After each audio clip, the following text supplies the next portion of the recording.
Hi, everybody. Good afternoon. It's Cher, Grin and Grandma, and this is Wednesday, December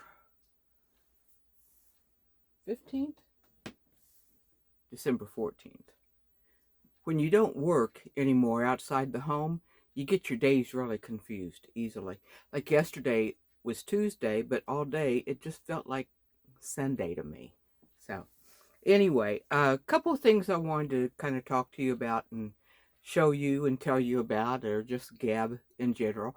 But anyway, the first one is, and please let me know if you've ever had this experience too. So, I shipped an item to the West Coast. I'm in Northeast Tennessee, and it was a large blanket. Not a large blanket, it was really a throw blanket. But anyway, it was nice, and sold it for a whole lot less than what I wanted to, which is what it just happens. You do it sometimes. Um, anyway, I checked the shipping on it after I sold it, and it was outrageous. It was a 7 pound blanket. I wrapped it in a white garbage bag, actually two white garbage bags, and then to try to give it some more protection, just in case the garbage bags tore, I wrapped it in just paper, wrapping paper, not Christmas wrapping paper, but the wrapping paper. Okay, I looked it up, and it was supposed to be something like, I think, 30 some odd dollars to ship it. And this was on eBay. So I thought, okay, let's see if I can find something else, another way to do it. So I looked on my favorite backup, which is Pirate Ship, and lo and behold, there was UPS, United Parcel Service, ground that was a whole lot more. They were charging a whole lot more on eBay than they were on Pirate Ship. So of course I chose Pirate Ship, and the shipping for Pirate Ship was $14.91. Okay, so that's what we did. It was delivered about a week ago, and then this morning in my email, I get a message from Pirate Ship saying that UPS is reporting a problem, that the shipping had been calculated wrong. And they changed it from a soft, what did they say here? Okay, UPS adjusted my shipping Wednesday, which is today, for a package that was delivered last week. Package changed from envelope, padded envelope, poly bag, soft pack to a box or rigid packing.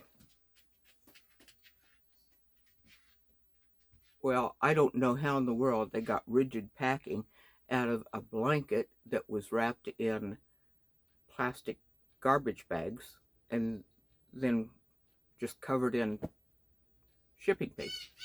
But anyway, because of that, they're charging me an additional $57.91. Yeah, 57.91. $57.91. And uh,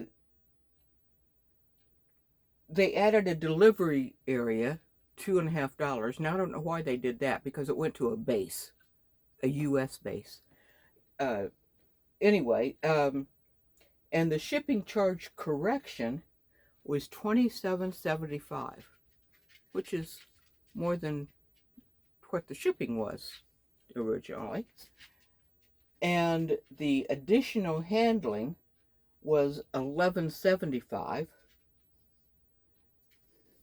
and the shipping charge correction audit fee was $1, and all that adds up to $57.91.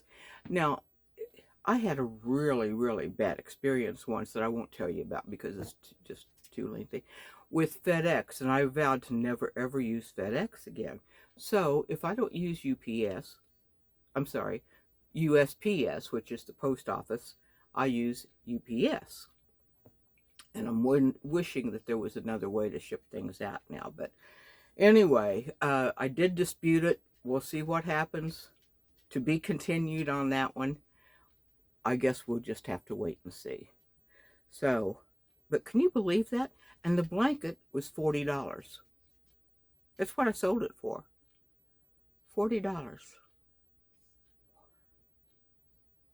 Which actually I'd taken a best offer because I had it listed for 50. But even if it had sold for 50, I'd still be in the hole if I had to pay $57 for shipping. Oh well. Okay, what I wanted to show you was a couple of things here.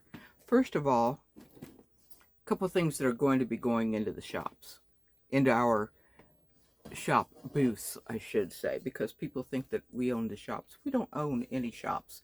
We rent booth space, and the places that we're in hire people to work the cash register and sell your stuff. So anyway, this is what we do. This is a cymbal, like in drum and cymbal. Yeah, a cymbal.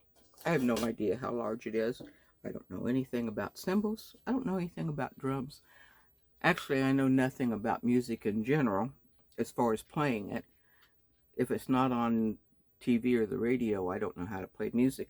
But anyway, we have $20 on this.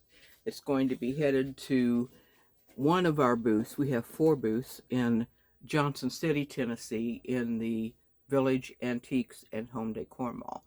And it will be going into one of those. This one, excuse me, I don't have a cold, excuse me again, but I do have what's called interstitial lung disease, which makes me cough a lot. I've never smoked, except in the 70s. A little bit. Not even that much then. But anyway, this is an old cheese box that somebody has decorated. And I just think this is cute as heck. And we seem to sell a lot of primitive type things in the Johnson City Village Mall. So this is going in there as well.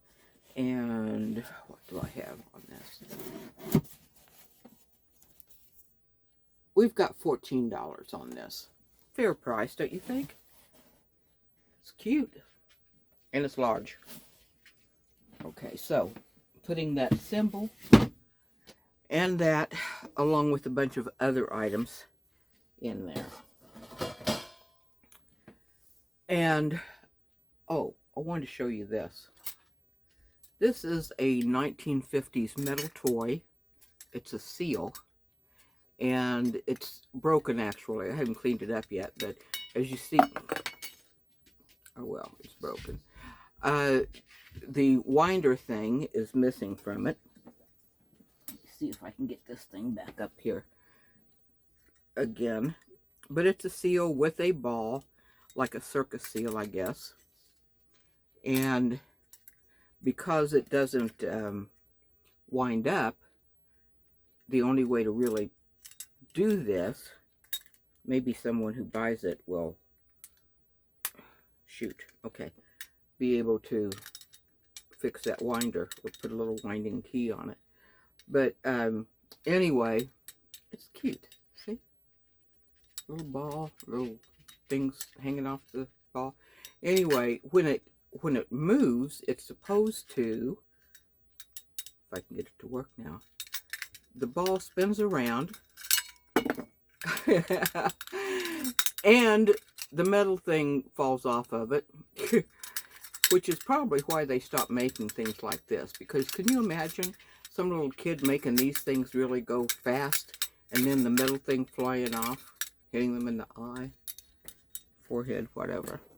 So it's a wonder that when we played with things like this in the 1950s, we grew up somewhat normal. And I say somewhat. And I've got this little squeak toy also. I'm putting a larger squeak toy again in Johnson City, but cute little guy, soccer dude, little puppy. It's got some stains on it. But anyway, I'm going to be putting that in one of our booths too. Simply because it'll probably bring maybe $6, something like that. And I put things of lesser value on eBay as well, and Mercari and Poshmark. But I like to have a lot of different choices in our booth.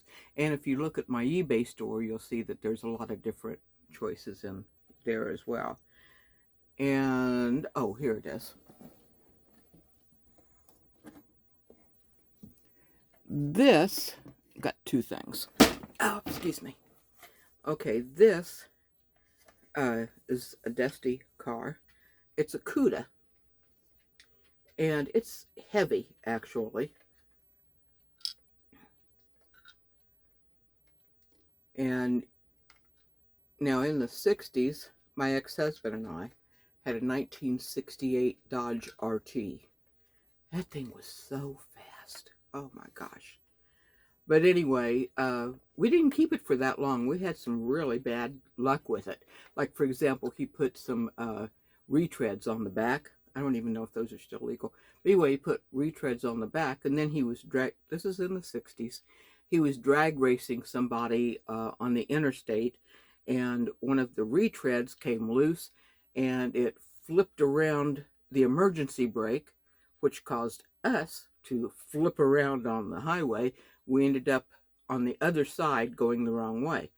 But we survived. The thing, I mean, who knew? So anyway, you know, we had to take care of that.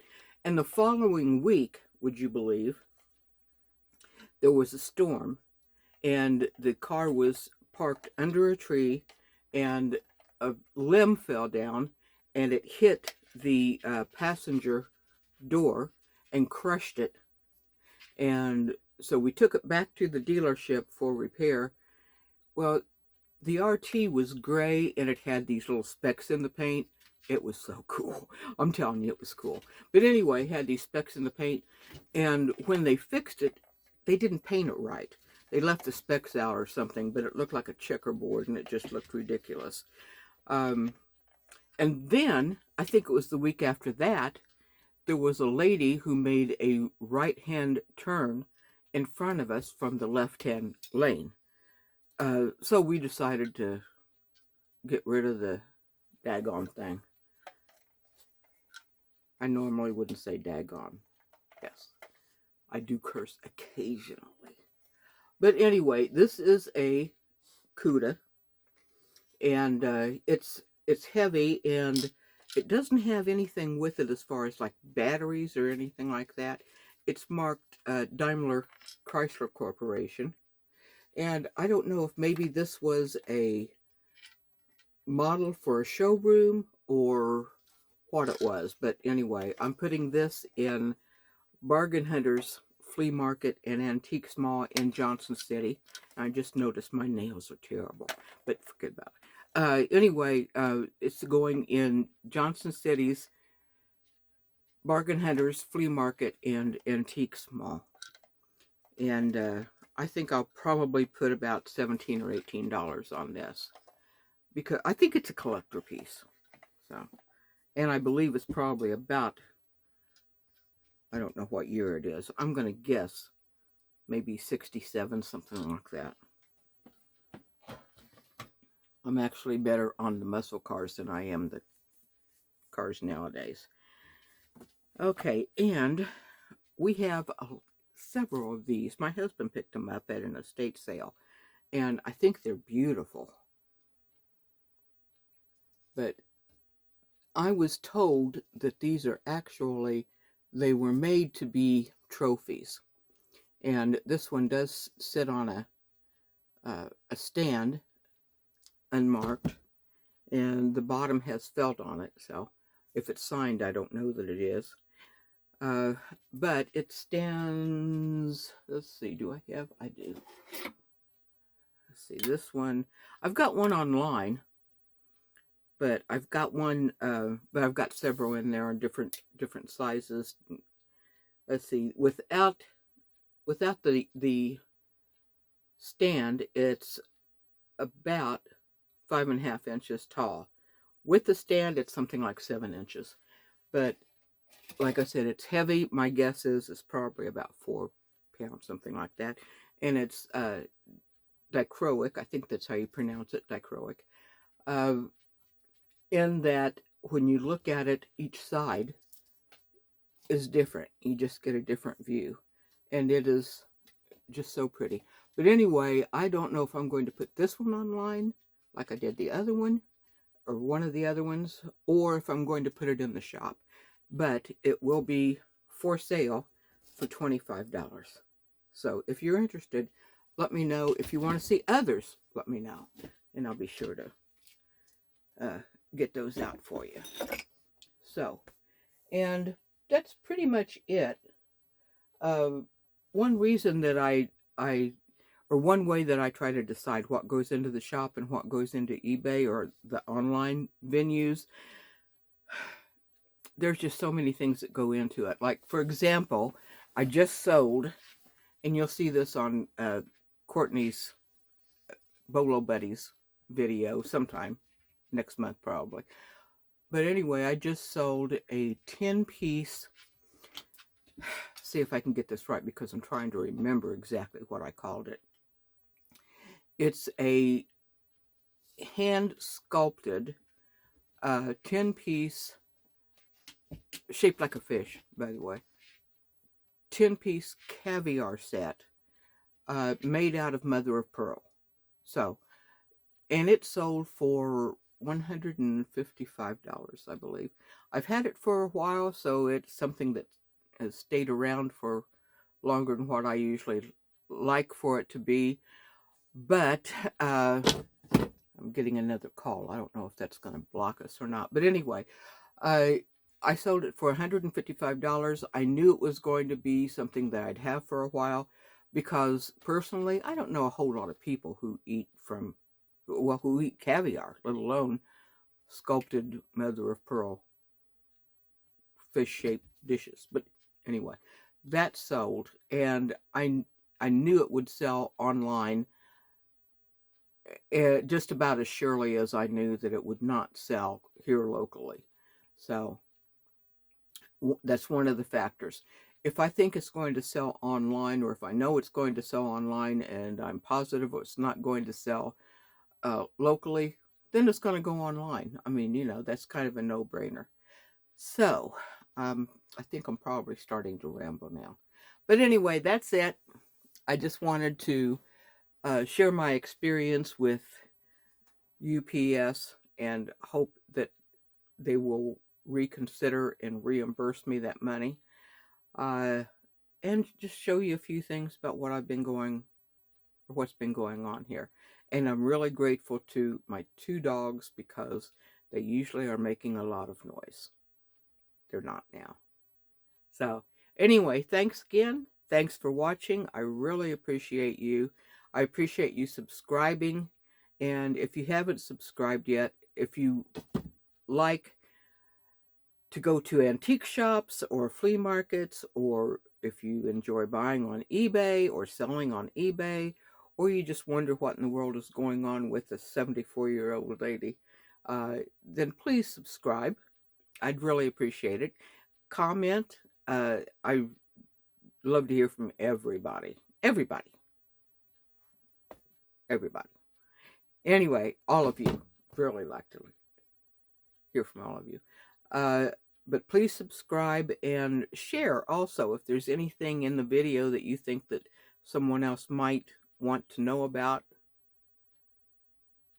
Well, who knows? Maybe somebody out there wants to know about something I talked about.